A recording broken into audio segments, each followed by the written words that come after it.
ప్రార్థనాపరుడు పాపంలో పడడు, ప్రార్థనాపరుడు పాపపు ఉరిలో చిక్కుకోడు. ఆ ప్రార్థనే ప్రతి పాపపు బంధకు నుంచి తప్పించటం ప్రారంభిస్తుంది. సింహాలతో పోరాటం, సింహాల మధ్యలో బ్రతకటం 3 జీవితాల్లో జరిగింది.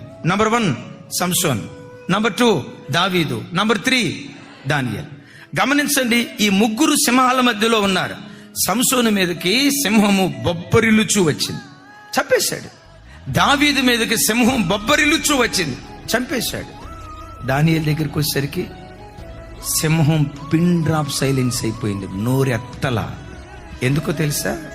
మోకాళ్ళుని ప్రార్థన చేసే దానియేలు ఎదుట సింహాలు కూడా మోకాళ్ళుని అయ్యి. నేనంట, నిజంగా ప్రార్థనా జీవితమే నీకుంటే సింహం లాంటి ఏ అపవిత్రత అయినా నీ ఎదుట మోకాళ్ళు ఉండటం ప్రారంభిస్తుంది.